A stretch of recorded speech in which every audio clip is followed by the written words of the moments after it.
I have this guy. I don't like the idea of us just of them just walking in and we're just like, because I feel like those fake scenes in TV shows when you like just hear the punchline of a joke and everyone goes,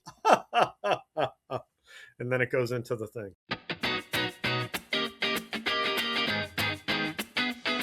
Hey, welcome back to Pop Culture Shop Talk, where we pull open the roll-up door and let you in on the conversations that we have when we're sitting at the workbench.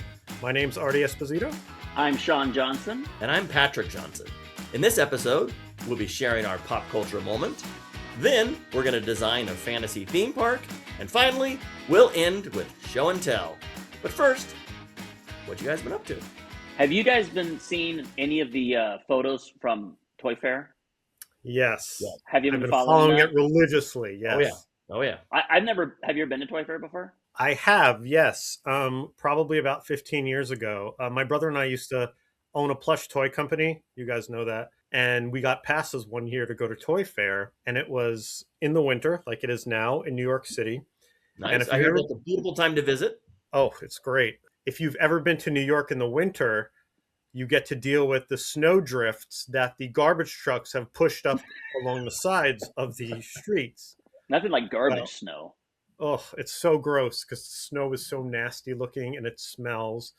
My brother and I are going to Toy Fair. The cab drops us off, and there's this big snow drift blocking the sidewalk for us to go into the Javits Center. So my brother walks around, but I decide I'm going to climb over. Oh, no. Yeah. Smart. Always thinking. I don't even want to know what was under that snow that you were climbing over. So I stretch out my very athletic legs. Yeah. And I hear and my pants rip from one knee right up my crotch down to the other knee. Okay. So now I'm standing outside the Javits Center in the with winter. The front of my jeans flapped down like those old pajamas that people used to wear that has a flap in the back so you can go to the bathroom. And there's my tighty whities under there. And we're about to walk into Toy Fair to meet all these different stores that we want to carry. Oh, and you're trying to pitch your product. Yeah, of course. What else do you do when you're walking around New York City in your underwear? Luckily, since it was such a cold day, I had a jacket on and a sweatshirt underneath it. So I took out my sweatshirt and I tied it around my waist like you would when you were in high school or whatever, and proceeded to walk around the Javits Center for the next 8 hours, feeling a breeze underneath my sweatshirt. Did you even make it over the snow pile? Yeah, I mean, I was proud of the fact that I made it over the snow pile, but my brother was laughing so hard. He's like, that's what you get. That's what you get. Trying to be athletic. You know you can't be athletic. You know what they say, Artie, sex sells.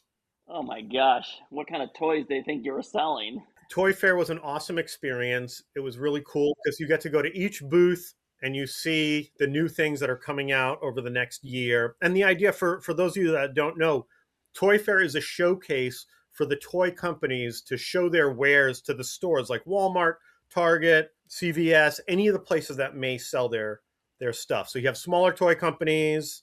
You have big toy companies like Mattel and Hasbro. And you get like special like previews, or like a sneak preview, like maybe. Yeah, I heard people were getting a sneak preview for all right. People were posting pictures from this year's Toy Fair, and a lot of the images you would see like pending licensor approval, that kind of thing. Were any of them in their underwear? No, but I did see a figure that was completely naked. Oh, Andre the Giant. No, he was Grimace. Oh, right. So that's one of the really cool figures that I saw that people were sharing from this year's Toy Fair was the McDonald's Grimace figure. And I sent it to you, Artie, because I know Grimace purple is your favorite color. I thought you should see that. And I thought it was a beautiful sculpt. It's amazing. It's from NECA, and NECA has really upped their game. Yes. This year, NECA, ate everyone's lunch. They showed Sesame Street. They showed Muppet Show figures. They showed DuckTales, which were out of this world. Yeah. Now those were not figures. Those were like prototypes. Those are prototypes of action figures that are coming out. Yeah. There'll be 2 packs. And what's really cool about them is they actually have like the illustration Yeah. lines Yeah. in like Yeah. over their eyes and stuff Which like is that. extra painting that they don't have to do. I mean, they Right. don't have to do that. But I feel like because I have one NECA figure, I have the Alf NECA figure. It comes with different hands, and it comes with all of these props, and it's all this texture and fur, and I feel like they always go above and beyond. And I know you just got the NECA Big Bird, right? I don't have him yet, but I ordered Oh, 2 of them. The reason I pre-order. ordered 2 is because he'll be about 9 inches tall, I believe. Wow. Wow. He comes with 2 different heads, the current Big Bird head and then the season 1 Big Bird head, which, he looks all daffy and silly and has Amazing. a lot less feathers and he's sort of like The other toys that really excited me was I feel like Mattel is doing a great job with the new He-Man figures. I mean, yes. we talked about He-Man last time, but of course, the whole point of He-Man, the cartoon, was just to sell the toys. So the toys were always incredible, at least when we were growing up. They're striking the balance between looking like the characters in the movie, but also looking true to the action figures that we know and love from the 80s. Well, maybe we should go. Let's go to Toy Fair next year. I wish it Yeah. was that easy. You have to be invited. It's an industry thing. So maybe if we talk about enough toys on our show, we'll be Oh. influencers. Yeah, we're And then toy Maybe we'll influencers. get sent over by a boxer company. Ooh, the other thing that I heard at Toy Fair was, you see these figures behind me? These are the Superpowers collection. This is the original Superpowers collection from Kenner back in 1984, and then McFarlane Toys has released companion figures, also called the Superpowers collection, to fill in the gaps from what wasn't made back in the 80s. Well, we thought the line was done, but we found out 20 more figures are coming out and they're going to Whoa. be Entertainment Earth exclusives. And everyone has their fingers crossed for female figures because the only female we've gotten in any of the Superpowers lines is Wonder Woman. So we're Really? hoping for Supergirl with the new movie coming out, Oh, Black Canary, yeah. Poison Ivy, Catwoman, Harley, anyone like that. The Wonder Twins? Oh, Wonder Twins are the first ones on my list. I love them. Are they going to transform into different things, I wonder?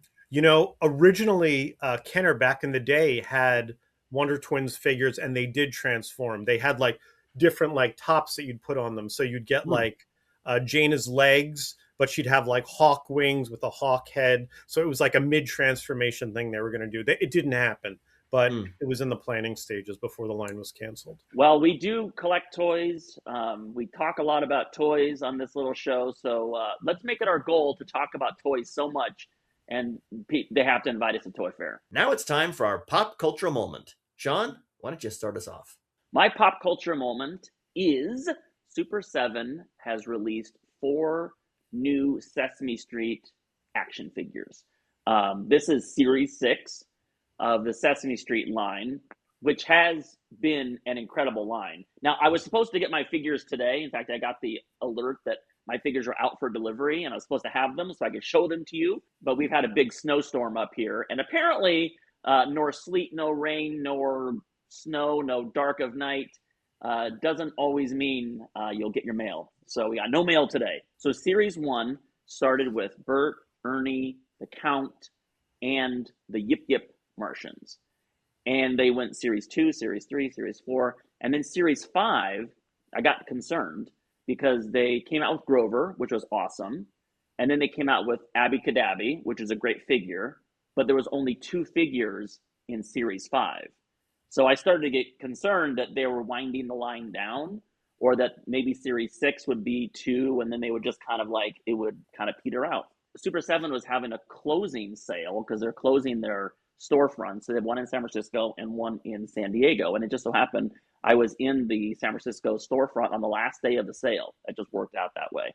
So I bought a bunch of extra figures at like less than half price, which is great. And I was talking to the guy behind the counter, and I was like, are they going to be doing more Sesame Street? I really hope so, because this has been a really great line. And the guy said, oh yeah, Sesame Street is really popular. So I was really happy to hear that. Yeah, he said it sells well, it's really popular. And then when I saw Series 6 come out, which is the Count, but all in their pajamas, and like the holy grail of Sesame Street characters, which is the new typewriter. And back in 2023, Patrick and I did some puppet work for Super 7. They were doing these promos for Comic-Con to talk about their upcoming releases and kind of pump the new stuff they're having coming. And in 2023 and 2024, they did these little puppet videos to kind of promote the work. Now, the cool thing about that is they actually shot those videos in the Super 7 headquarters in San Francisco. So we got to go there. Brian Flynn, who's the head at Super 7, was there. And what's really cool, and we would never share this publicly until it was public knowledge, but you get to see stuff that's in the works. Like, for example, Sesame Street characters that had not been released yet, we got to see them in prototype phase. And at that point, Series 2 was just about to be released, but we already knew that, like, Roosevelt Franklin right. was coming out. And then we were talking to Brian Flynn, and the cool thing is Brian Flynn has the exact same taste that we do as far as like the characters he would want to do. So we were kind of like, what are some other Dream figures? And at that point, they hadn't come out yet, but some of the Dream figures he was thinking is he wanted to do the Alligator King, which they did eventually do. In fact, I have him here. Here's the Alligator King. And I mean, this is a Sesame Street character I never thought we would get as a toy. And then the baby here, because he really likes the vintage stuff. That's the whole thing with this reaction line. Even the logo looks like vintage Kenner, and even the size of these feel like classic Star Wars character sizes. But then, of course, they eventually made this guy here, which is funny because I had the little... And what was his name again? Roosevelt Franklin. That's right. The funny thing is we had the Play School version of these. Remember the little Play School versions of those? Yeah, Fisher Price. Fisher Price, right. That's right. And It's funny, like, I still remember what it feels like to bite on his hair because we were just kids. Yeah.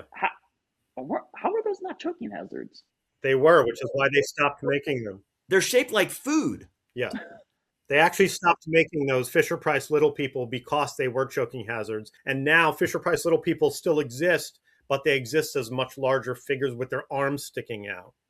Are they called big people now? No, still called Little People. And then, Lefty. Oh, yeah. I mean, these are oddball characters that I never thought we would get. And not so oddball, but when they started making Mr. Hooper, I thought, okay, this is going to be a good line. This is different than just the normal, just the Muppet characters. So then we started talking to Brian Flynn about like what are some of his dream characters. And one of the other dream characters was the typewriter. And I was hoping that we'd get the typewriter. And now in Series 6, we get the typewriter. I was so excited. I ordered them. I got them. I got Bert, Ernie, and the Count in their pajamas and the typewriter, and I couldn't be more excited. Then it got me thinking about like other oddball characters that I would love to see. And I'm sort of curious to hear what you guys think, but I would love Frazzle. I know this is not so oddball, but maybe not popular nowadays would be Telemonster. Also, I was thinking King of 8 would be an amazing figure. And then I thought they could make the guy who carries the 10 cakes and falls down the stairs. I don't know. What do you guys think? The chef. Yeah, I would want to see, and this is so out there, but the Ladybug Picnic. Yes. So like a bunch of ladybugs, and they really could just sculpt a single ladybug and make a bunch of them and include them in the package. So, Patrick's going to show you something. So that is Bud Lucky. That's really cool. That's an original drawing. Bud Lucky, eventually the voice of Eeyore for Winnie the Pooh. So Ladybug Picnic, I would want to see. Of course, my dream character, which they're not going to do because they'd have to get the rights, is I'd love to see Reporter Kermit, but I know that would have to be in a Muppet line. So if they ever do the Muppet license again, perhaps we can get a Reporter Kermit in that scale. What about Captain Vegetable? Yeah. Ooh, Captain Vegetable. They've already done so many good obscure characters. I also like the variants. I want to see Grover as a waiter with Mr. Johnson. I just want a toy named Mr. Johnson. Well, hopefully they don't call him Fat Blue, which is what they call him at the shop. I think they won't call him that. I would love to see Harry Monster. Right. Yeah. He was always a favorite. not necessarily a favorite character, but just I love his colorization. I love that purple shaggy nose on the blue body. I love that they're going into the animated characters. That's something I Yes. never thought Yeah. would be seen is Right. animated characters. Do you guys remember the dancing pencil sketch from Sesame Street? Mm-mm. I don't. What about Harvey Knee Slapper? Too niche? Oh, yes. That would be a great one. Yeah. I mean, Yeah. they made this guy, and they made Sherlock Hemlock. What about the guy? Who's that weird purple like scientist or something? Dr. Nobel Prize. Dr. Nobel Prize. Oh, how about Don Music? Yeah, he'd have to come with a piano of some type. Of course.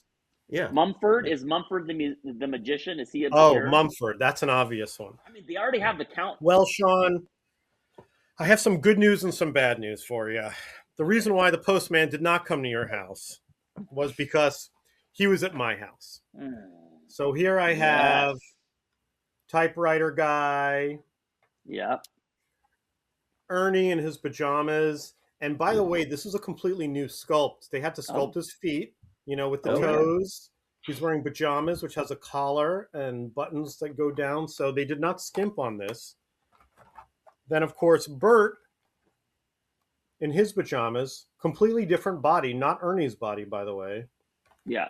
And he has a hat, And which is then cool. The Count in his pajamas, also a different body. So they did not skimp on these characters. They did such an amazing job. If you're jealous and you need something to chew on to make yourself feel better, I have this guy, which is what I'm sure you're thinking about. Oh, yeah. Fisher Price Little People.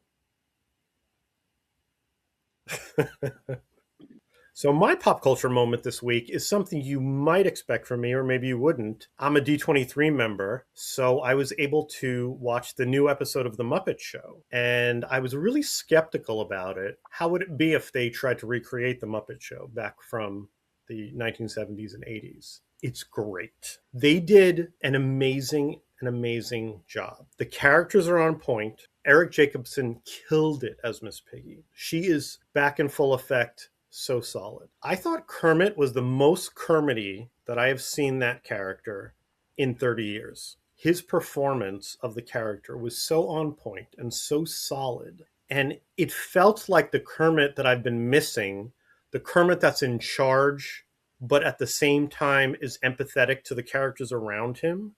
And they wrote a cute story. Sabrina Carpenter was a great guest star. So was Maya Rudolph and Seth Rogen.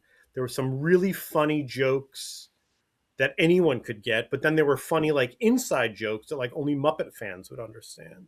I was just super impressed, and I love the fact that all these years later, this formula still works. And I really hope that they get picked up for a full season. Now, let me just say, I did not work on this. Sean and Patrick did not work on this, so I'm not shilling. Hey, come on. How do you know that? I'm trying to put it on IMDb right now. So I'm not shilling for a show that we were a part of, despite what IMDb might tell you. Don't go to IMDb. They're always wrong. Put your name on IMDb and said you worked on it. Why do you keep deleting it?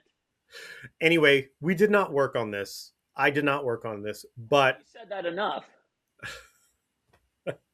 It was great. All I want to prove is that I'm not shilling for a show that I was a part of. It was a great show. They did a great job. The puppeteers killed it. The celebrities killed it. The shop killed it. They really did an amazing job, and I hope the show comes back in full force. First of all, Jim Henson did not stop making the Muppet Show because it was not popular. He stopped because he had other things that he wanted to do. Like, the world was not done with the Muppet Show. He basically stopped making the show when it was at its peak. It was a worldwide phenomenon. And I guess it's like, Grandma's 50-year-old cookie recipe that everyone loves and loved still makes great cookies. My big hope for the show moving forward, I hope it gets picked up. New Muppet shows mean new Muppets. When the Muppet Show started, there wasn't even Miss Piggy. The Muppet Show allowed Miss Piggy to emerge from the chorus and become a star. We had all characters that were not in the first episode. By the time you get to the last episode of season 5, you have this whole cast of characters, many of them that emerged naturally over time. And every time we get a new Muppet project, we get new Muppet characters. And those new Muppet characters are the ones that push the Muppets forward and keep them relevant. Like, as an example, the Jim Henson Hour, which was essentially a Muppet Show reboot, introduced Bean Bunny as like a main Muppet character, and Waldo, and Clifford, and Chip. These are all kind of obscure at the time, but eventually Bean Bunny and Waldo go to become the stars of Muppet 3D. And until they stopped showing that, people knew those characters. And then Clifford goes on and bridges into Muppets Tonight. And the Muppets Tonight gives us all these other great characters like Pepe and Johnny Fiamma and all the Bill Beretta and Brian Henson characters. And Pepe has pretty much carried the franchise as the breakout star for such a long time. And then even when you had the ABC Muppet series, which we did work on, okay, the ABC series, the ABC series, then you had reinvestment in old characters. Like, who were the real breakout stars of that was Uncle Deadly. He really had a breakout moment. They even brought back Chip from the Jim Henson Hour, and he had more moments. My real hope is that new Muppet Show means new opportunities for new puppets, new characters, new voices, and that will keep them relevant and moving forward into the future. More and more and more and more Muppet projects to come. Poor Walter. Poor Walter. I watched The Muppet Show, Artie. I got Disney Plus so I could watch it. And my thought is, poor Walter. I can't think of a Muppet character who would have wanted to see this Muppet Show more than Walter. And Kermit couldn't even give him a ticket? Hopefully he was a D23 Gold member. Then he was able to watch it before everyone else. But he wanted to watch it live. He wanted to sit there front center. He wanted to be right behind the conductor, right next to the band, so he could soak in all the glorious Muppet action on the stage. And he wasn't backstage, he wasn't on stage, and he wasn't in the audience. He believed in the Muppets when nobody believed in them. He believed in the Muppets when Kermit the Frog was kicking around that dusty old Doheny mansion, talking to the pictures on the walls. And Walter, he saw what the Muppets were and knew they could be great again. And then Kermit couldn't give him one ticket. He could have ushered. Scooter could have shown him how to do it. He probably would have done it for free. So my hope is, I have two hopes. One, if this thing goes to series, I want to see Walter in the audience. I want to see him enjoying the show or on stage. And two, my other hope is maybe he actually was there. Now, this is veering into fan fiction territory, but as you know, the Muppet Theater has two sets of opera boxes.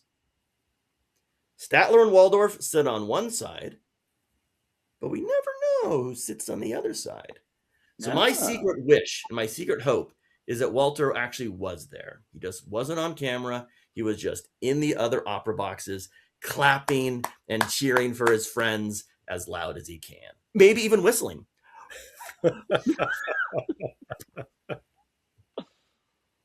Well, speaking of Muppets, my pop culture moment is this year is the 30th anniversary of the Brian Henson directed film Muppet Treasure Island. This film is Muppet action and comedy at its best. Nobody knows how to make a Muppet movie quite like Brian Henson. Every puppetry trick in the book is exploited to its full extent.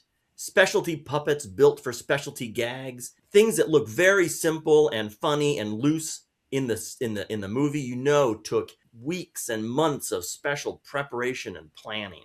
Back in the day, before everything was online, there was a time when you didn't know when a movie was coming out, except if you happened to go to a movie theater and see a poster or see a trailer.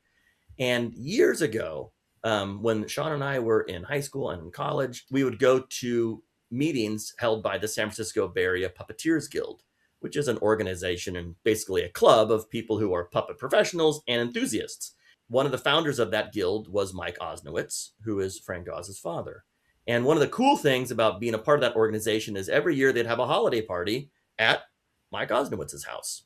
in Oakland, and we got to go. And it was really fun. We get to see all of our friends, but also there's a chance you might meet somebody really special. And at one of the holiday parties, we got to meet Jerry Jewell, who was just there as Mike's guest. And he was the head writer for the Muppets for many, many years. And that was the first time I learned about Muppet Treasure Island. Oh, what are you working on? Like we're making conversation with one of our idols, nervously, I'm sure. Oh, what are you working on? He said, well, wrote a script for Muppet Treasure Island. Yeah, don't know where it is now, but yeah, I did a draft. We're like, Muppet Treasure Island? What's that going to be like? We have no idea. We're so excited. And then I remember seeing the movie poster for the very first time. And that movie poster is incredible. Drew Struzan's illustration work at its absolute best. First of all, Drew Struzan's pirate posters are always his best posters. Whether it's Cutthroat Island, Hook, or Goonies, Island, Goonies, his kind of adventure pirate posters are always his best posters. You mentioned that, so I got the show. I have to do a little. I know we're doing show and tell, but this is an actual double-sided movie poster. That's how you know it's real. I haven't got it framed yet, but I will get it framed. But this is the Muppet Treasure Island movie poster. I mean, it is gorgeous. The best version of Kermit. I mean, this one and the Muppet Great Muppet Caper, but this Kermit is incredible in this poster. Drew Struzan really got the Muppets. He understood the way they were supposed to look. He understood the way they were supposed to feel. He draws Kermit's hands like people's hands in little poses, not just like little flappy things. So I watched Muppet Treasure Island again just recently, just to kind of get a refresher on it. I am just so impressed with how this movie is made. The opening shot alone, where it starts on a sunset with the real ocean, and it passes past these mountains, which are some kind of a composite, and the big logo comes on, and that masks a transition. And they were into models and into real sets, and you see like pirates walking around, but then you see creatures on the ground. So you know there was some puppeteer buried underneath the set. Everything was elevated, and it has a sort of, a light feel to it. Like it feels somehow that the Muppets truly can do everything. They feel like they're completely unrestricted. Jim Henson, when he shot the Muppets, he knew how to shoot Muppets as well. He's the one who put all those Muppets on bicycles in the Great Muppet Caper. But Brian Henson, he has this special mind for these techniques. And none of this stuff was fixed in post.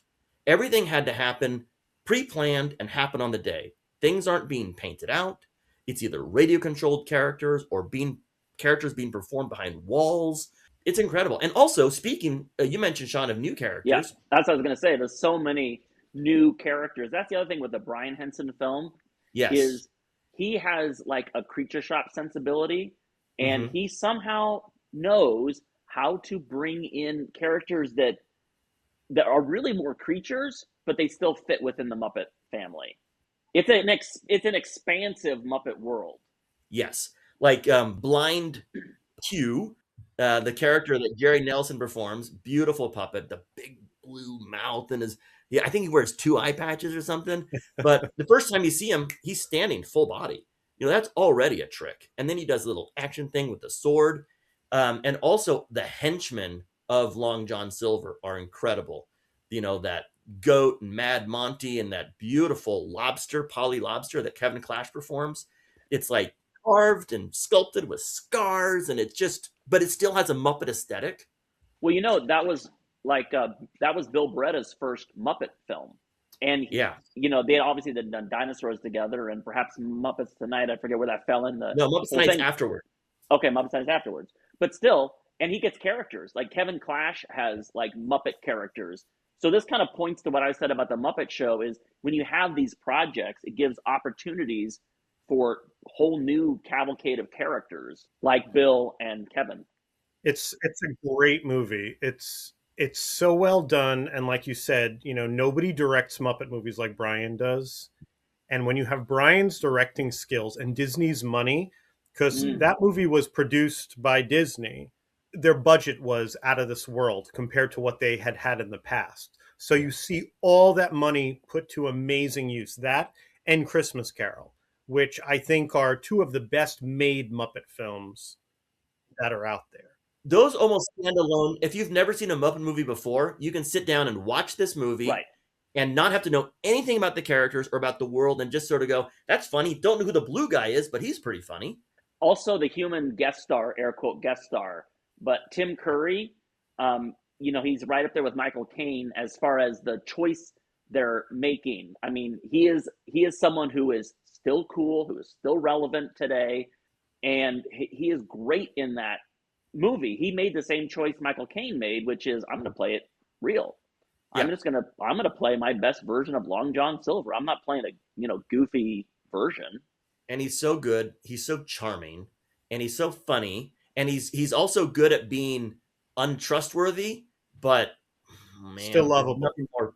Yeah, yeah, lovably untrustworthy.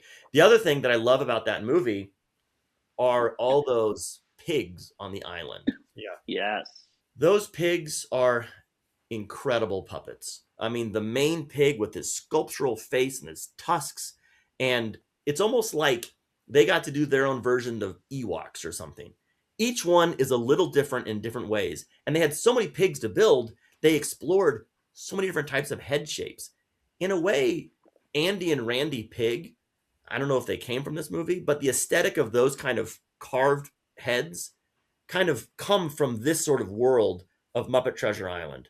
Didn't you say that Sal Manila makes a brief appearance before he was even that character? In the opening song, he's just a monkey on the island, and he just pops up and has some one little lyric in the song, and that puppet then became one of the principal characters from Muppets Tonight. Muppet Treasure Island is the second of the Muppet fantasy movies, and I really hope that they get to make a third, like, fantasy film, another classic tale, and basically round out that trilogy. Something that could stand along with Muppet Christmas Carol, Muppet Treasure Island, and Muppet. What would it be, I don't know. Artie? What classic tale? Alice in Wonderland. Alice in Wonderland would be amazing. How about Les Misérables? What I like about the choice of Muppet Christmas Carol and Muppet Treasure Island is they decidedly chose not kid stories. Mm-hmm. And then they gave a Muppet twist. It's a real adventure story. What if you did a Shakespeare story? Like, Muppet what if you did Hamlet. like Hamlet, naturally. Ham is in the name. Macbeth. Romeo and Juliet. Yeah, might have to change the ending. I don't know if you want Kermit and Piggy dying at the end. I'm only assuming they'd be Romeo and Juliet. But you could do the House of the Frogs and the House of the Pigs. I mean, the idea of a third Muppet fantasy, a Muppet classic tale, to kind of round out that trilogy that'd be exciting to me. Really exciting. Yeah, sure. And cinematic. That's what I loved about Treasure Island is it is a cinematic movie. If you haven't seen the movie and you're looking for some fun thing to watch, celebrate Muppet Treasure Island's 30th anniversary. Check it out. It's streaming. It's on Blu-ray. It's a real treat. A real treasure, even. Our main topic today is we are creating a fantasy theme park. So the assignment that we got was that each of us had to take an IP, an intellectual property that already exists, and use that as a basis for a land for a theme park. We each went home, we did our homework, we did our research, and now we're going to present our fantasy lands to each other. And who knows, maybe one day they'll take our 3 lands and put them into a theme park. When I started thinking about what land based on an IP that I wanted to create, I wanted to make sure I was choosing an IP that had a specific style, whether it was the buildings, had specific characters that would surround you, so that when you went into that land, you really felt like you were there experiencing it. So I actually tossed a few ideas around in my head, everything from Wizard of Oz to Aliens. But ultimately, I landed on this one. Before Toontown existed, before Zootopia existed, there was the busy world of Richard Scarry. That would be my proposed land, the busy world of Richard Scarry.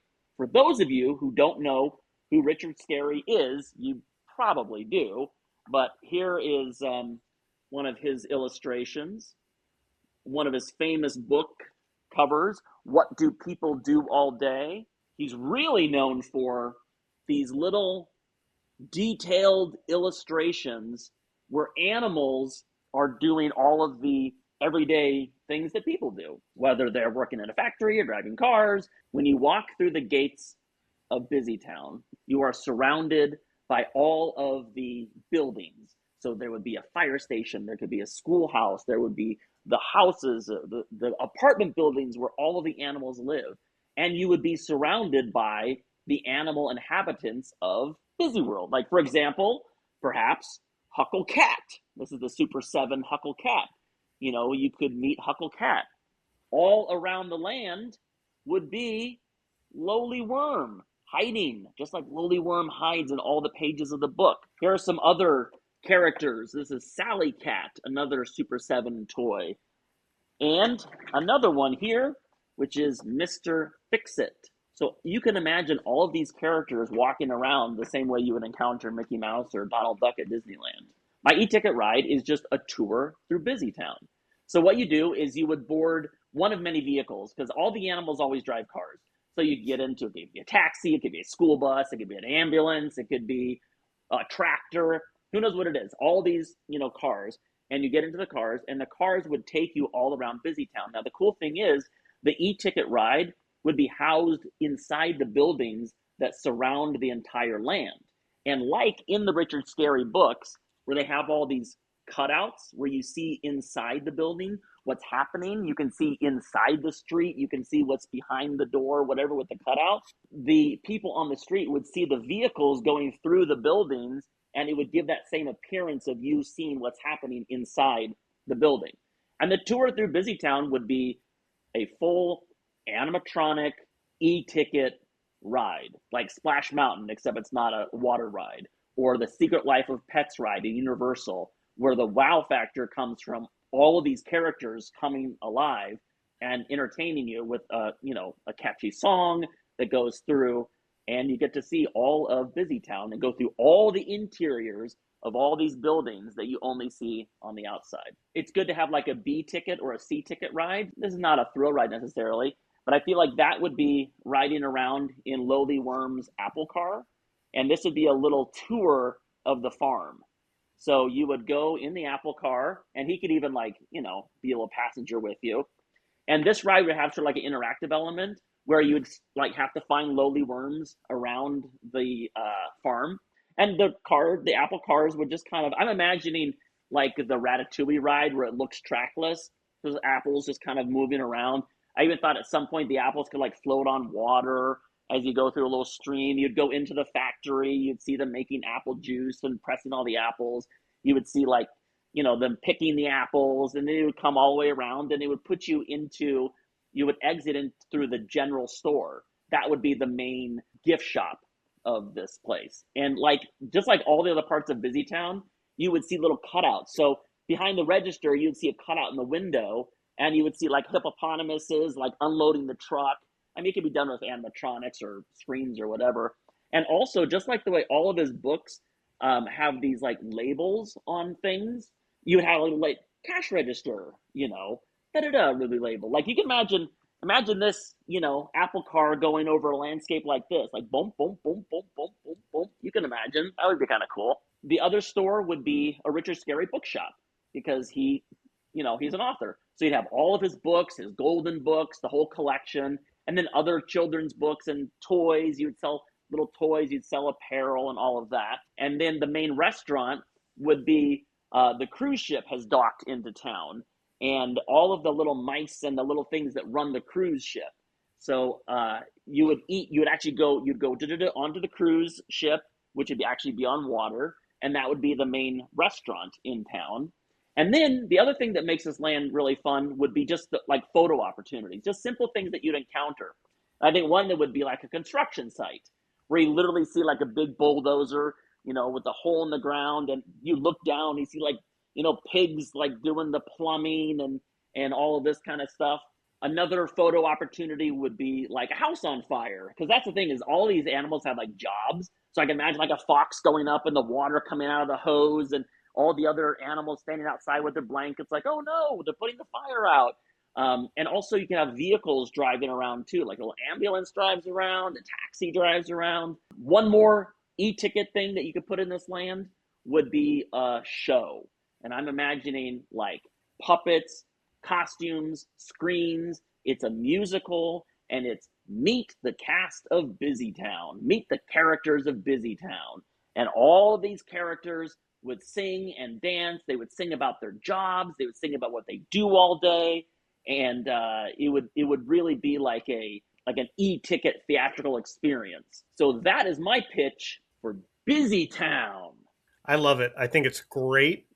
And my initial thought was, is it popular enough of a franchise nowadays to be a good land? But then I thought of Splash Mountain.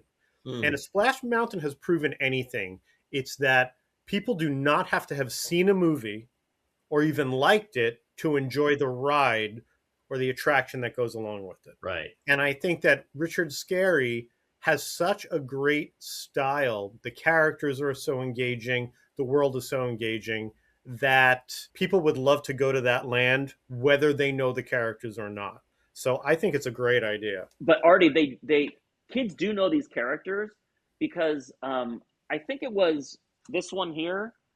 One of these books, or perhaps this is alphabet book, from the time that it was published, it's never been out of print. Wow. So he has books like Dr. Seuss that are still being published today. Is it for younger kids, or what do you think? Like, what's I'm thinking like Zootopia or Toontown.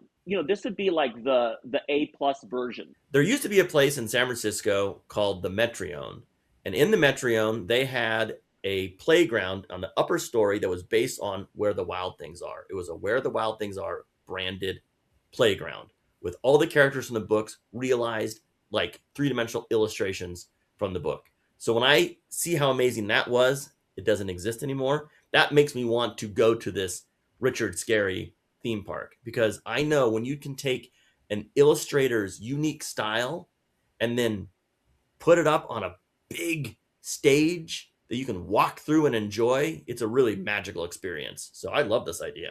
Yay, let's build it. Yay! All right, I'll get the funding. I'll talk to our. I've been investing in Bitcoin, so I think that should be good. Sean, you have a green light. Artie, what land would you like to see? My land is literally a land that I have had in my mind since I was a child.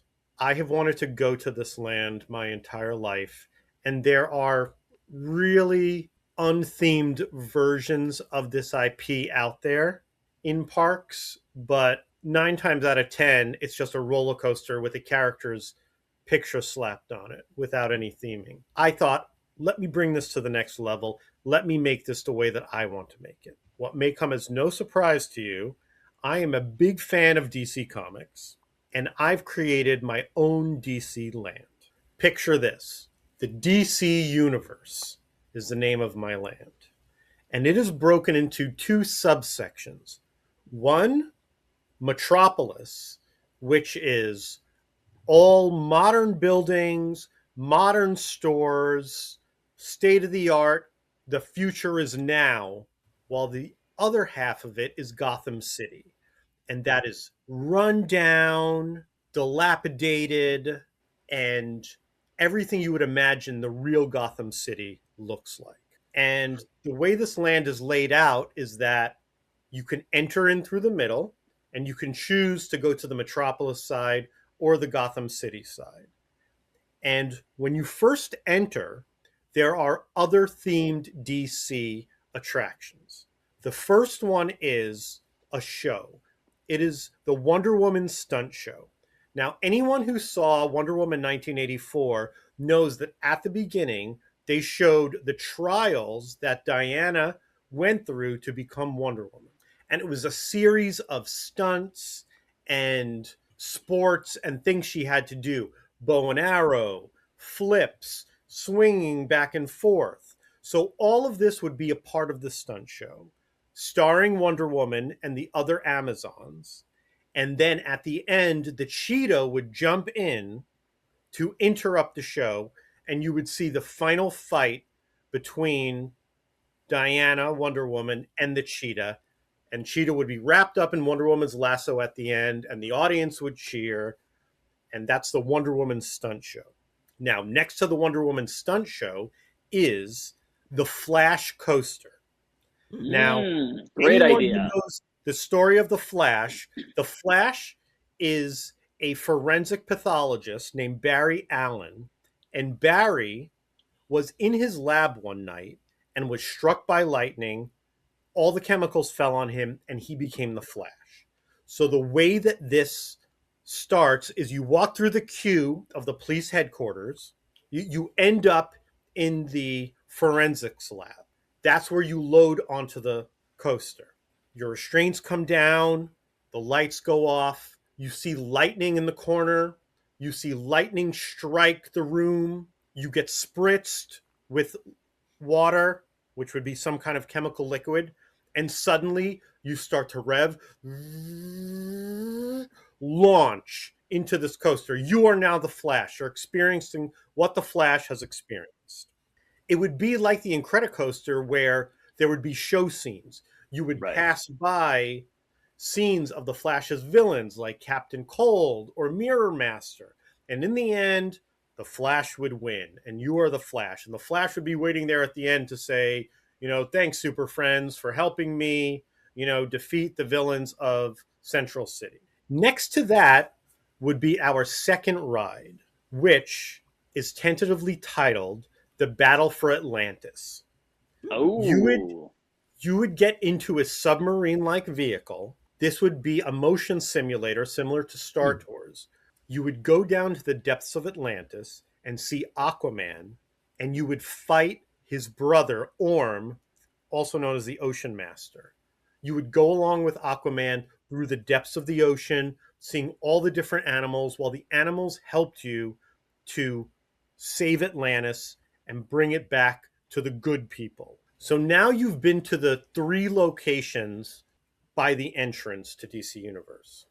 Now you can go left toward Gotham City or right towards Metropolis. If you head right towards Metropolis, you would first encounter the Daily Planet building. At the Daily Planet building, there would be a meet and greet with Superman.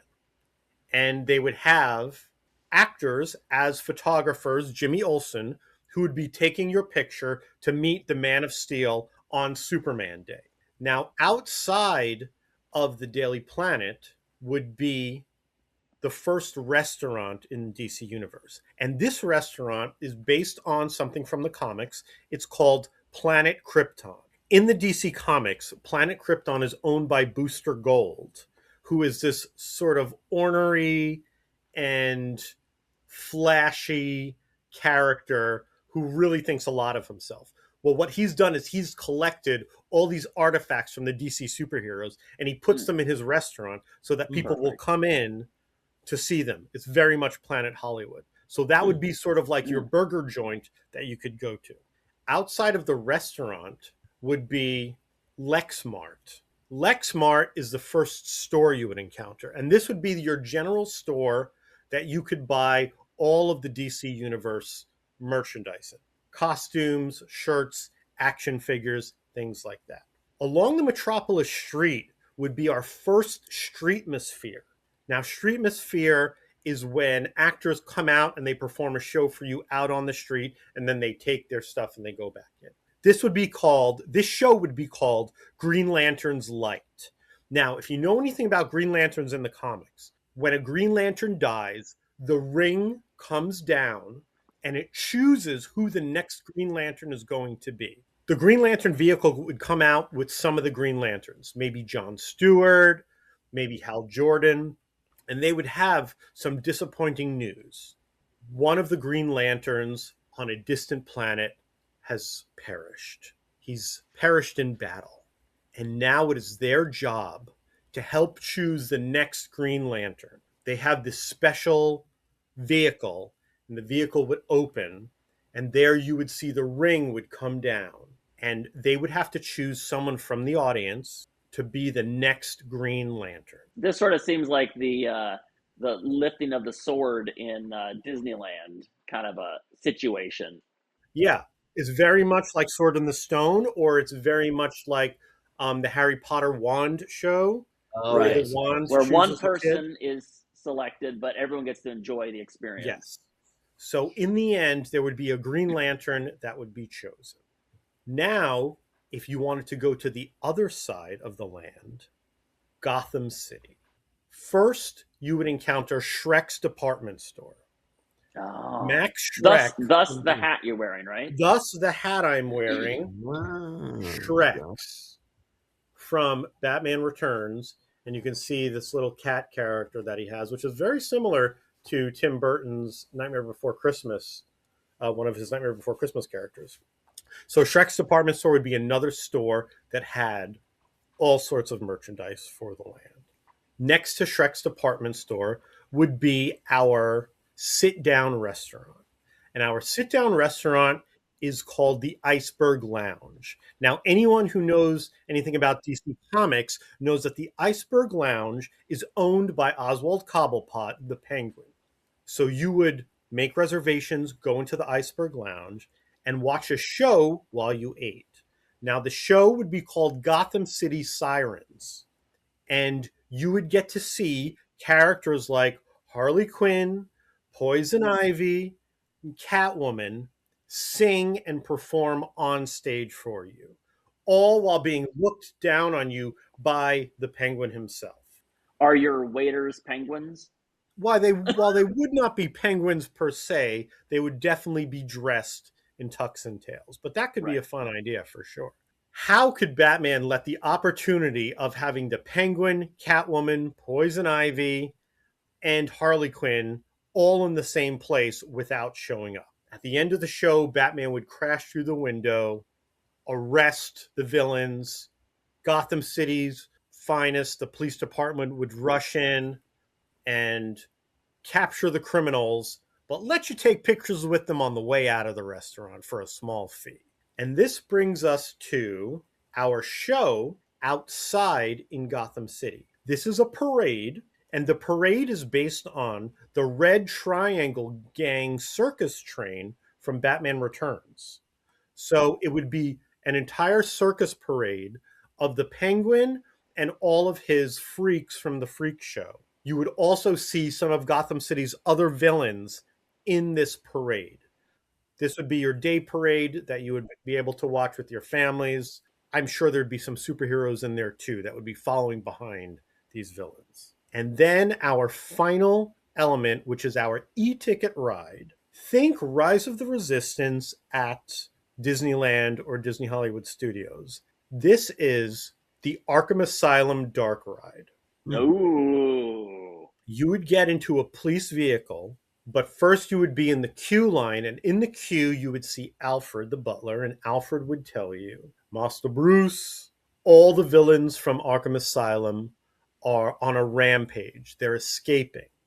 Always. You would see Batman get into his costume and be on his way there. Now you would enter Arkham Asylum, and you would pass by each of the different cells where you would see animatronic versions of some of your favorite characters. Clayface, Killer Croc, Two-Face, all of the different Batman villains. And it would culminate with the Joker. The Joker would take control of your vehicle to try and get out, to try and escape. And that's when Batman would swoop in. You would see this incredible rooftop battle between Batman and the Joker, and you would help Batman save the day. And that is my idea for the DC universe. How does this land not exist already? It seems like such a natural. It does. Part of the reason is because Six Flags has the license for DC. Oh, and Six Flags, if you've followed any of the news reports, they're sort of underfunded most of the time. So they have the license, but they don't utilize it to the best of their abilities. They put the characters' faces on roller coasters and things like that. They put a big S on a drop ride, but Right, it's not exactly. like it's not something that's Now, what about experiential. Islands of Adventure? They have They have They have Marvel. Marvel superheroes. Oh, right. And it actually, when you were talking about that dark ride, I'm sort of reminded of the Spider-Man ride, which is actually an amazing ride. It's a combination of set pieces you move through, and then 3D screens that are super effective. But yeah, that's a Marvel. That's not DC. Now, I'll tell you a little well-known secret, and that is that originally Universal was negotiating with DC Comics, and a lot of that land was designed as a DC land, but then the deal fell through. So the Spider-Man ride was originally going to be a Daily Planet Superman ride, where you walk through the Daily Planet instead of the Daily Bugle. My understanding is that the Hulk, the Green Hulk coaster, was going to be a Green Lantern coaster. But it didn't happen, so they got the Marvel license. But even that land, when you walk around it, it doesn't feel immersive. No, it feels like comic book pages and comic book cutouts as opposed to like. So I have a question about the aesthetics of your park. So you'd mentioned the Wonder Woman movie. So when you think about the visual of your park, what aesthetic world are you going with? Are you going with the comic look, the movie look, or are you kind of doing like what they did in the new Universal Park with the Monsters Land, where they kind of reimagined what the monsters could be and come up with a version that kind of fits for the theme park? I think that this is more based off comic book designs because Batman keeps being recast, Superman keeps being recast, and it wouldn't take long for the land to be out of date. I think they bring in a popular comic book artist and let them do their versions of these characters, because every comic book artist does their own designs for characters, even if they're just minor changes. You can tell Jim Lee's Batman from Neil Adams' Batman, and they're all Batman, but they look very different. So I think that these are unique designs that are still clearly these characters, but that were designed specifically for this park so that they can't be outdated. When you think about the DC characters, which comic book illustrator or is the one that you think of as being like the ultimate version of these characters? The versions that I grew up with in the 80s, I would call the classic versions of the characters. And these were designed and drawn at the time by an artist named Jose Luis Garcia Lopez. And he did all the designs for the Superpowers collection, my favorite toy line of all time. And those characters feel evergreen to me. Perhaps they're not. Perhaps they are 80s. I guess if you compare them to current versions of Batman or Superman, they are very different. But when I think of the characters, that's what I think of. Hey, it's your park, so that's all that matters, right? Yeah, I mean, I'm designing it. Let me. You're the one. You're putting up the money. You've got the idea. Yeah. Artie, you get a green light. Yes. Even better, we're going to give you a Green Lantern. Ooh. So, Patrick, what is your theme park land? I want all of you to join me to an alternate universe. This is a time in which 40 years ago, the biggest movie ever hit the screens. It was a massive box office hit in my alternate universe. This is not a niche cult film. No, this was a box office boffo hit, and they knew they had to do something big with it. They had to make a theme park land. And the movie I'm talking about, of course, is Labyrinth. Labyrinth. Jim Henson directed film starring Jennifer Connelly and David Bowie. In the movie Labyrinth, it's Sarah's journey. Sarah goes through the labyrinth, and she has all the adventures. But what if it was your journey? I'm kidding. That's how they pitch Star Wars Land. Isn't that a terrible idea? What if it was your adventure? What if it was your journey? Oh, okay. I don't know if this is going to make it into the show, but Artie, one thing I was thinking about your land, I like that you're going to sell like the DC comics and the t-shirts. You're not going to sell like, well, you're in Metropolis. You got to buy a broom. Right. You know, yeah. some of these lands, they get all tied up like, you're in Star Wars land. You get to buy a smock. Just sell the action figures. Anyway, sorry. So, Patrick. The land of Labyrinth is going to be a beautiful, immersive experience. And at the very back, of course, you will have the Goblin City and Jareth's castle up on the hill. This is not one of those challenging parks that are hard to get through, even though there will be labyrinths and mazes kind of throughout. Now, if you're the kind of person who enjoys a little challenge, likes a fun game, you can take one of the labyrinths and kind of go through the different styled mazes. And if you get through those mazes, you'll meet a character, maybe the talking door knockers, maybe the little Alf and Ralph characters that have that confusing riddle, have some nice photo ops.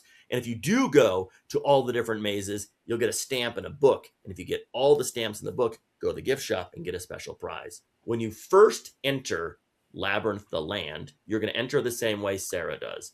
There's the front gates, the door opens up, and the walls lined with mossy bricks and all the eyeballs that are kind of coming alive. And the worm is the first character that greets you. Hello, welcome to the Labyrinth.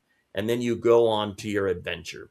Now, in Labyrinth, there will be rides, there will be shows, there will be gift shops, and there will be restaurants. Here are the attractions that you will find in the land of Labyrinth. First of all, there's a dark ride called the Oubliette. This starts with a drop through a tower with all these animated hands that come to life and talk to you and give you warnings and such. And then you are down in the pits of the underworld of the Labyrinth, where you must avoid the cleaners, which are the big, saw blade thing that's chasing you through this tunnel system. Hoggle's voice is your guide. Let's go this way, blah, blah, blah. And you're going to pass by those talking stone creatures that are in the walls trying to misguide you. And then you end up coming out into the light, and maybe you'll meet the mystic guy with the big bird on his head, who's the final animatronic at the end of the ride as you exit. The main ride, the sort of the e-ticket ride, is going to be called The Battle for Goblin City. This is a themed thrill ride where you are on a ride vehicle that looks like a rotating boulder, and Ludo has called the boulders, and you need to make your way to the castle through the Goblin City. And goblins are jumping out and trying to stop you at every turn. It's a thrill ride with lots of fun zigs and zags and goblins on every corner doing funny things like they do in the movie. The cannons are going off. They're trying to attack you. Lots of funny little visual gags. Also, boulders and rocks are rolling in front of your path. And finally, the final scene in this ride is you make it into this big open space, which is the Escher-style room with staircases and doors. And you see Sarah and you see Jareth, and they have their final standoff there. Little baby Toby is there, little animatronic Toby baby. And then that would be a room that's full of like optical illusions and interesting special effects. And then after that, Sarah saves the day, and then you continue on to, I imagine, the gift shop. The third sort of entertainment attraction is the Bog of Eternal Stench, which is a water play area, with the fun padded ground and rocks and good idea. Bridges and such. There'll be a Sir Didymus animatronic who's there kind of talking to you. And of course, there'll be sprays and mists and fart smells. Maybe just fart sounds. We'll figure out what R&D comes up with. You don't want it to smell too rancid, but I think it probably should smell like something. But it'll be fun just to climb around and walk on those rocks and have the fart sounds. The main entertainment for this land is going to be a large theater show, an immersive theater show called Dance Magic. And it's basically Jareth, the Goblin King, is putting on this spectacular extravaganza. And it's going to feature characters and creatures that are from Labyrinth and also inspired by the world of Labyrinth in that sort of classic Brian Froud illustrated style. Think of it like a Cirque du Soleil show. You can really have a lot of fun things. Yeah, imagine the Fireys can sing and dance and pop their heads off using theater tricks and puppetry tricks and mime and magic tricks. It, of course, would all be set to David Bowie's music from the film, maybe with some new music as well. Of course, there will be Streetmosphere in the world of Labyrinth. You can meet Sarah, and you can meet Jareth, and you can meet Ludo, Hoggle, Sir Didymus. All your favorite characters from the movie will be available for little acts and routines, and also to take selfies with and photos. There'll be 2 dining experiences. One is the quick dining. You want to get a burger, drinks, fries. You just want to kind of get in and out, casual dining. And that's called Hoggle's Hideaway. We never get to see Hoggle's house in Labyrinth, but we know he lives somewhere. And so I thought it would be fun to have a place that looks like Hoggle's house. I imagine it looking like kind of the themed restaurants you'd see in sort of the Harry Potter world. A little dark, a little weird. All of his collectible oddities are up on a shelf, all the things that he's gathered from all the different people who've been stuck in the labyrinth. The main table service restaurant is going to be an elegant dining experience that also is a show, and that is called the Masquerade Ball. And that is Jareth's Masquerade Ball, when Sarah gets kind of shrunk down to that weird bubble world. That's what it looks like. There's drapery and curtains and floating orbs, waiters with unusual masks, and performances that happen as you're dining. Of course, you'll get to shop in the world of Labyrinth. There will be a gallery, art gallery, which is the World of Brian Froud Art Gallery, where you can buy prints and posters, original artwork, but also books, lithographs, action figures. And then if you want to get a special collectible from the World of Labyrinth, then you have to visit This Is Not Junk, which is the Junk Lady's junk shop. That's a great idea. And she'll be there as an animatronic, kind of in the middle, hulking around. This is not junk. And you can buy all the fun things with Labyrinth characters on it.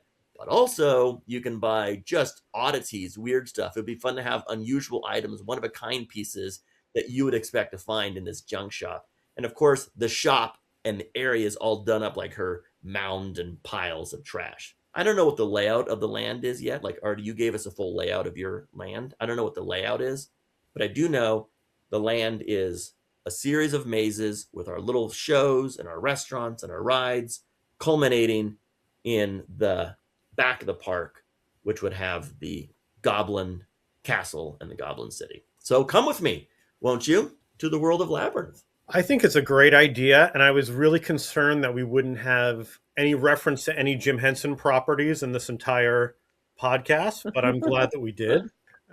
Let's see. We've covered Sesame Street, Muppets, and Labyrinth. That's good. I think it's great. I can picture this land, and I can picture all these amazing animatronic characters, which were created based on these incredible puppets. The puppets are made to be animatronics. So having puppets in a theme park land just makes so much sense. This is something that so many of us have seen, and it's become like a cult classic, and it's a place we've all wanted to go to. I would go, that's for sure. Yeah. Also, what I like about it is the world itself is so designed as well. Like a Labyrinth brick doesn't look like any other brick. The buildings have a specific look. The Bog of Eternal Stench has a specific look. So I really think that it would be transportive to go to this land. And also, because there was only ever one Labyrinth movie, I know they've expanded the universe with comics and things like that, but Labyrinth exists as one thing. You could really go deep on what exists. Like if you're to do a land based on Lord of the Rings, you'd have to pick like which of the 3 places do we represent in this massive, expansive world.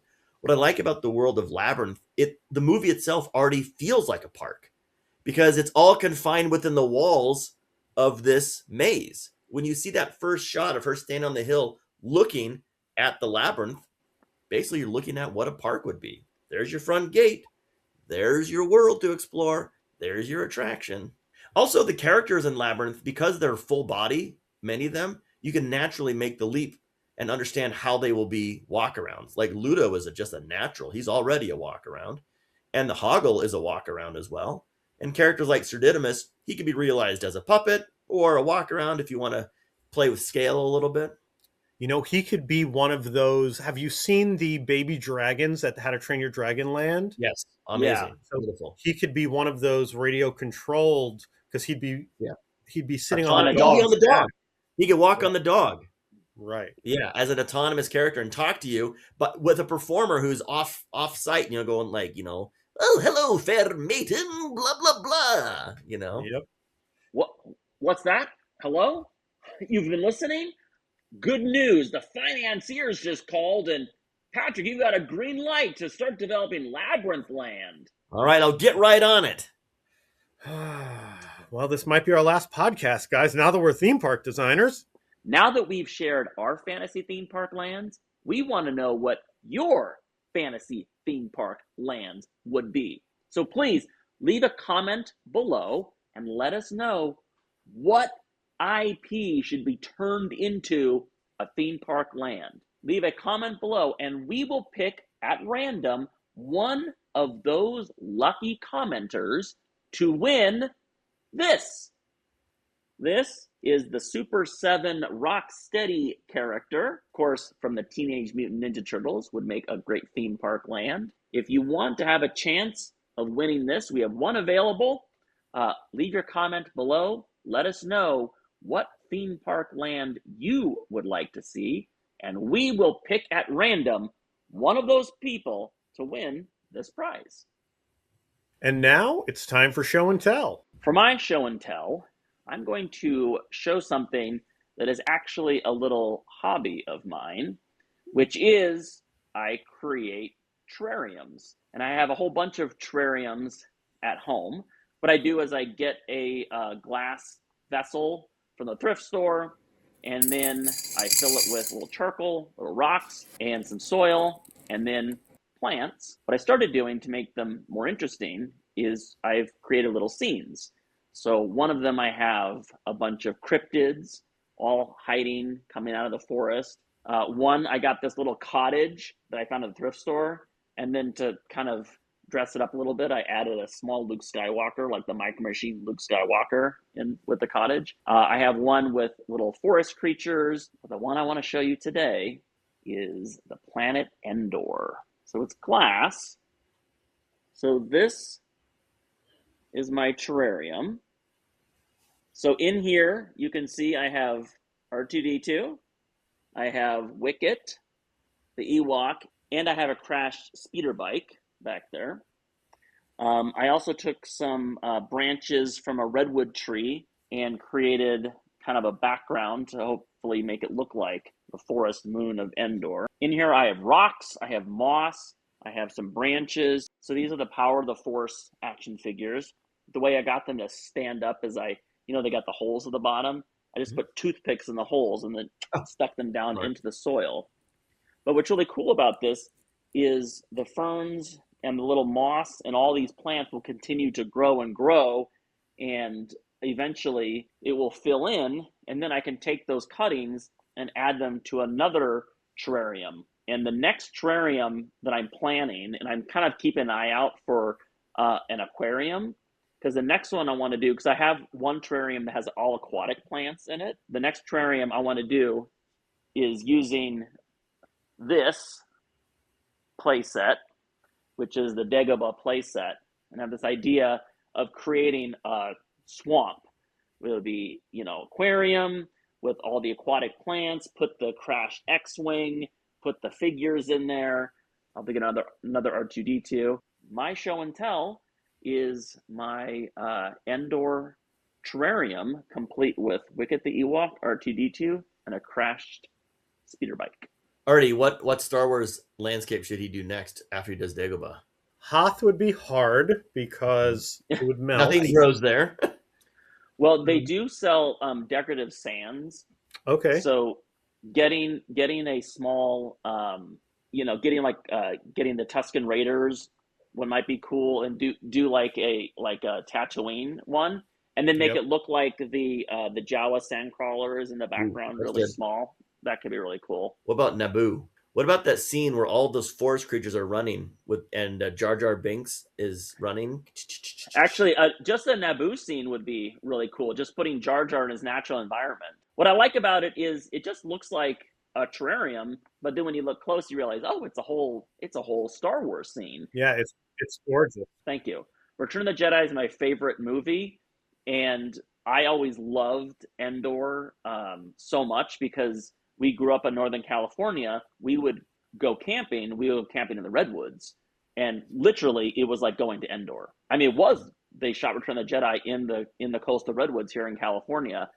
This is a pilgrimage that every Star Wars fan should take, which is go to Cheatham Grove in Northern California. It is part of a state park, Grizzly Creek State Park, I think. And that is the grove where they walked the Steadicam through to get all the background plates for the speeder bike chase. And if you go there, you'll see like the branch, like there's a very distinct branch like this, a tree. You'll see like a log. You can see the distinct things that the speeder bikes, came through or, flew by. When I went there, a couple of years ago, I went there. We knew we were in the right spot because there was another car parked there, and they had like a Boba Fett sticker on the back, and two people came huffing out of the woods. Looks like they'd never been outdoors a day in their life. Okay, we did it. but yeah, so that's Cheatham Grove in Northern California, and my show and tell is my indoor terrarium. Artie, what's your show and tell? So my show and tell today sort of themes with my land, and these are some action figures that I got recently. I waited 2 years for these action figures to show up. They're made by a company called Mezco Toys, and they are based on the Batman '89 movie. So these are 3 3/4 inch figures in the scale of Star Wars, the Oh, wow. original Kenner Star Wars That's figures. awesome. So here is Batman Michael Keaton, and he has his Batarang. Or he had it. He had it right here. This line is called 5 points because it has 5 points of articulation, just like the traditional Star Wars. So it's the head, it's the arms, it's the legs. That's the 5 points of articulation. And Batman also comes with his grappling gun, which has the little arrow, grapple, sticking out of it. It's already been ejected. And he also comes with an extra set of arms. Oh. Which is cool, and I'll show you how it works. These arms pop right off. You can put his fighting arms Oh, cool. in there to make him be able to fight. So that is Batman. Artie, what do they look like when they're on the card? Are they like retro? Yes, they are retro. They have the same card as the '89 figures from the movie. Oh, cool. Wait, is this a line that That's existed cool. before and they're relaunching it, or is this a brand new line? This is a line. This is a brand new line of figures, but the card art is made to look like an existing line. Cool. From 1989, made by a company called Toy Biz. So of course you can't have Batman without the Joker. Oh, beautiful. Wow. You can see he has his hat, he has his cane, he has his megaphone. How are the likenesses? Do they look like Jack Nicholson and Michael Keaton, or? I think they look pretty good. Yeah. Oh yeah. Yeah, that's great. Joker also has another arm that you can pop off. Better than that, he has another head. Oh, interesting. Oh. So one with there a hat he and one is. without? Without his hat on. That's nice because sometimes action figures that have a hat that comes off and on, that's the hardest thing to The hat keep is on. Oversized. Yeah, because it has to fit over the sculpted head. Exactly, and they avoided that here. Or sometimes like the Palisades with the Muppets, they put magnets in. My Floyd has never been able to wear his hat because for whatever reason the magnet was installed the wrong way. So it like is always pushing the hat off instead of sticking it on.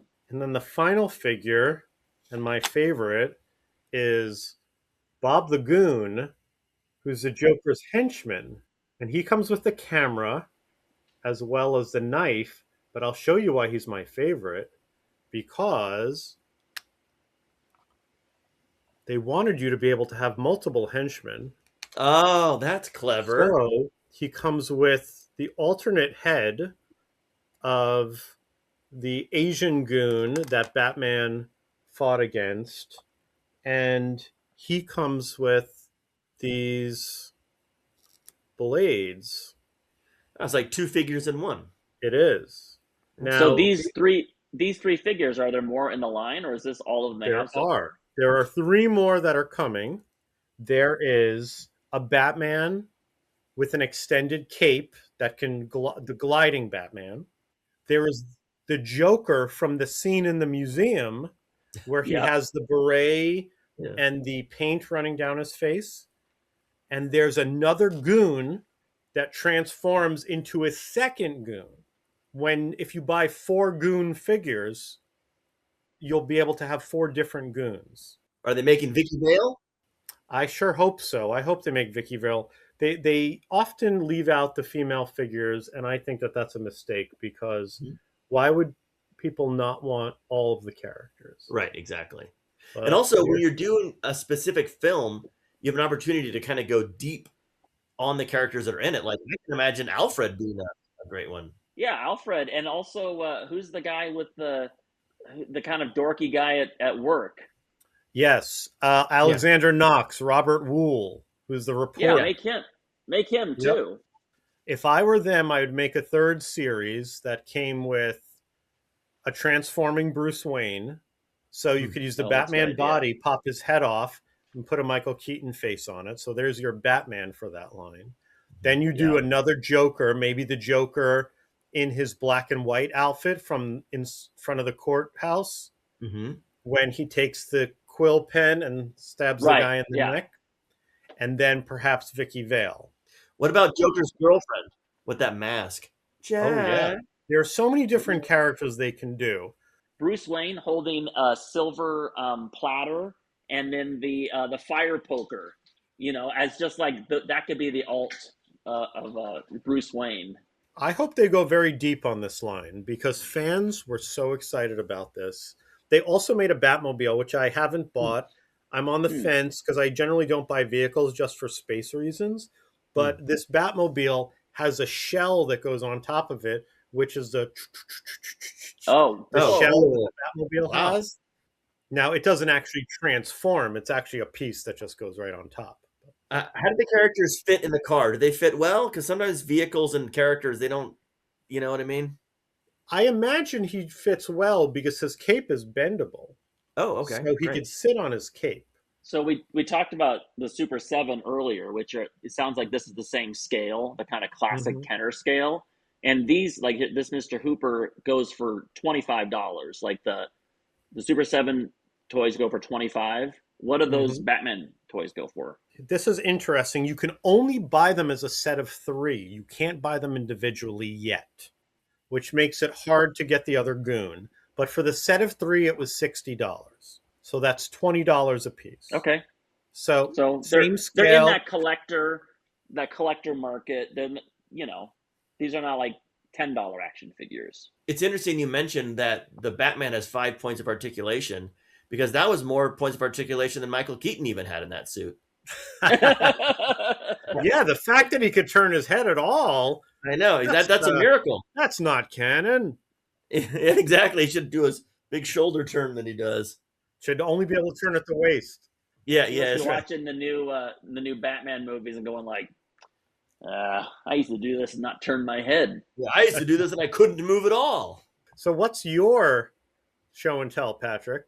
My show and tell is something that we all have a connection to, which I think you might enjoy. Sean and I had the great pleasure to build puppets for a Netflix series called Waffles and Mochi that was built at our company, Swazzle. And what's really cool about this is, Artie, you also worked on the second season of that show as puppet captain. What's cool about the show Waffles and Mochi is it's a children's show about food culture starring Michelle Obama and a couple of puppets that our shop built, which is really awesome.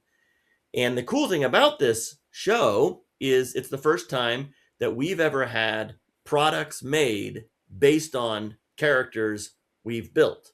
And so I'm going to share those products with you now.